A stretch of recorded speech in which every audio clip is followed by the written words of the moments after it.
not be exposed to temptation.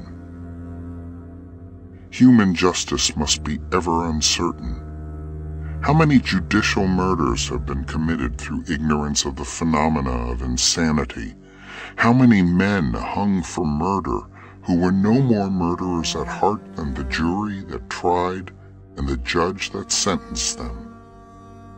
It may well be doubted whether the administration of human laws in every country is not one gigantic mass of injustice and wrong. God seeth not as man seeth, and the most abandoned criminal, black as he is before the world, may yet have continued to keep some little light burning in a corner of his soul, which would long since have gone out in that of those who walk proudly in the sunshine of immaculate fame, if they had been tried and tempted like the poor outcast. We do not know even the outside life of men. We are not competent to pronounce even on their deeds. We do not know half the acts of wickedness or virtue, even of our most immediate fellows. We cannot say with certainty even of our nearest friend that he has not committed a particular sin and broken a particular commandment. Let each man ask his own heart, of how many of our best and our worst acts and qualities are our most intimate associates utterly unconscious? How many virtues does not the world give us credit for that we do not possess, or vices condemn us for of which we are not the slaves? It is but a small portion of our evil deeds and thoughts that ever comes to light, and of our few redeeming goodnesses, the largest portion is known to God alone. We shall therefore be just in judging of other men only when we are charitable, and we should assume the prerogative of judging others only when the duty is forced upon us, since we are so almost certain to err, and the consequences of error are so serious.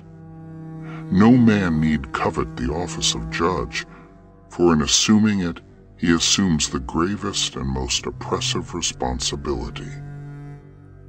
Yet you have assumed it. We all assume it, for man is ever ready to judge and ever ready to condemn his neighbor, while upon the same state of case he acquits himself.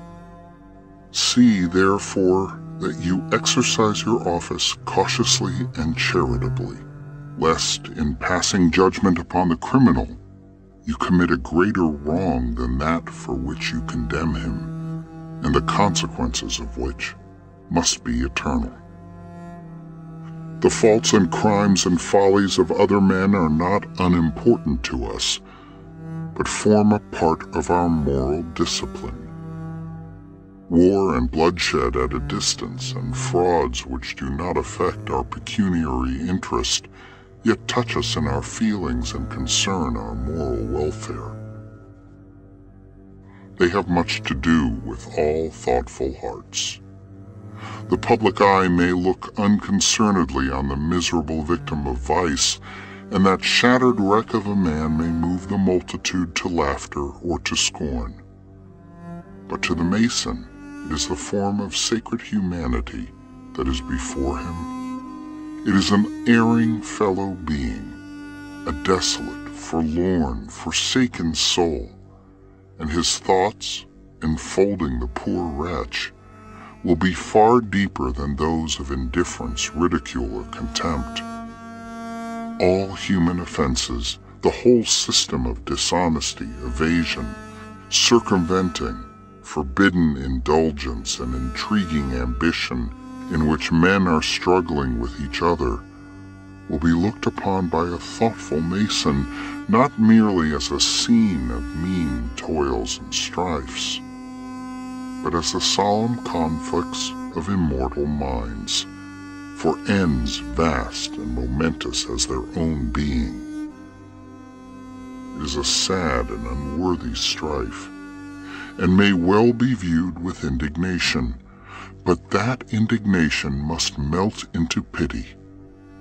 For the stakes for which these gamesters play are not those which they imagine, not those which are in sight. For example, this man plays for a penny once and gains it.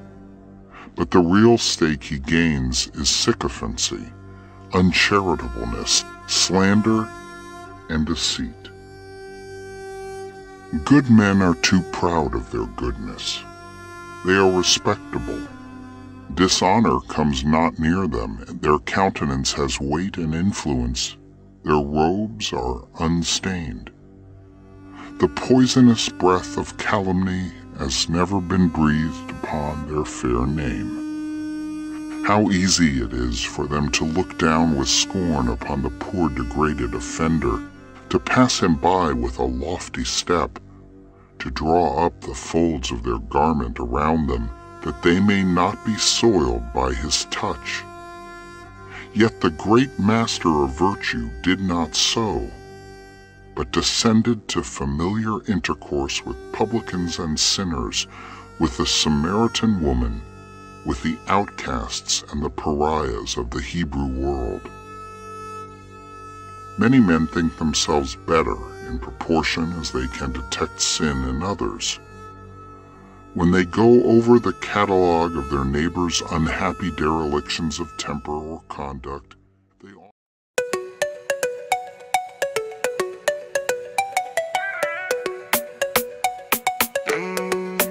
Excitata looks, I said that now all that I do. We've returned back to the ocean core. Fear can't bind me, soul can't fall. Infinite essence arise through it all. The moment me stop run from death, me see clear. Not survival me ask, but how fi serve here. No control for future, me trust the cycle. Temporary flesh, eternal disciple. Behind the eyes, one watch I remain. Never change, never bound, eternal flame. Death no ended completion. Revelation, we are back to ocean, whole vibration. Excitata looks, I said that no all that I do.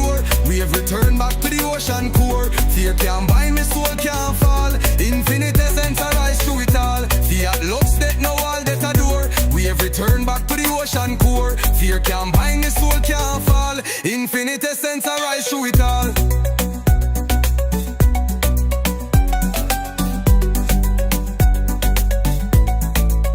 Psychological war, lose power, me free. You can't own one who's infinity.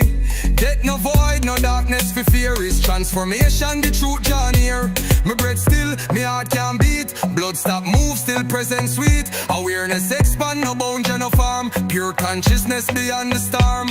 Ignition, ignite before me last breath. Brain like fire at the gate of death. Golden dawn, whisper Jesus God.